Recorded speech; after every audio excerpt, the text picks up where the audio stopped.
Hilux Conquest 4x2 latest update. Punta lang tayo sa showroom. Dito sa Toyota San Fernando. 2026 Toyota Hilux Conquest 4x2 automatic. Yung price, 1,960,000 pesos. Naka-projector LED headlamps with DRL. LED fog light. Same pa rin yung front grille sa previous model. May chrome accent pero maliit lang naman. Naka-Toyota glass emblem with front camera. May front skid plate or bash plate na metal. 18-inch alloy wheels. Naka-disc brake sa front, drum brakes naman sa rear. Matte black side mirror cover. May camera for 360 view.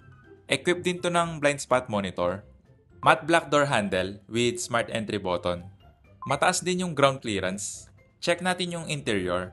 Medyo makitid lang yung size ng side stepboard kaya mahirap siyang tapakan. Lalo na yung pababa. Konti na lang yung area na pwede mong tapakan. Black leather seats. Power seat adjustment sa driver. Manual naman sa front passenger.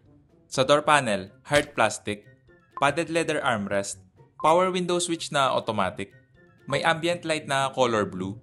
Leather wrap steering wheel. Hydraulic power steering pa rin to, kaya expect nyo na medyo mabigat. Tilt and telescopic adjust tong steering column. May cruise control. Analog gauge cluster with multi-info display.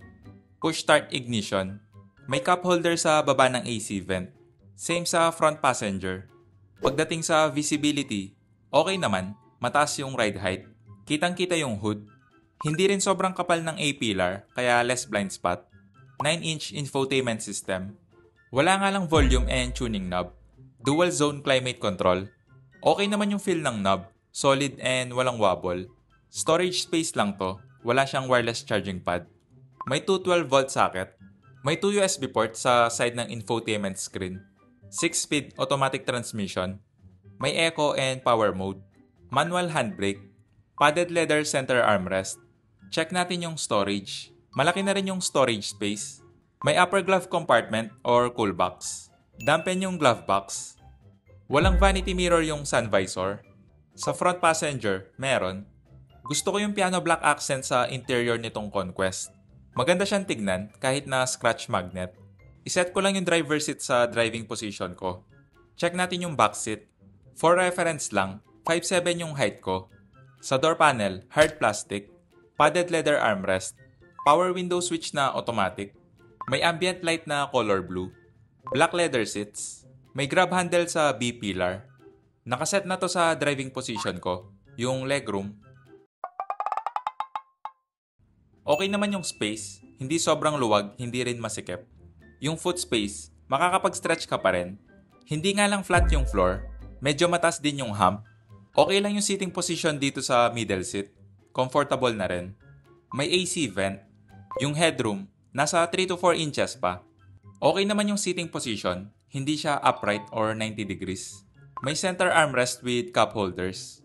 Kung lang kailangan nyo ng extra space, foldable naman tong back seat. May underfloor storage. Nandito naman sa right side yung tools. Ito pa yung gusto ko sa Conquest. Black na rin yung headliner. Check natin yung track bed. May fashion bar. Nung una ko itong nakita, nagagandahan naman ako. Pero ngayon, parang hindi na.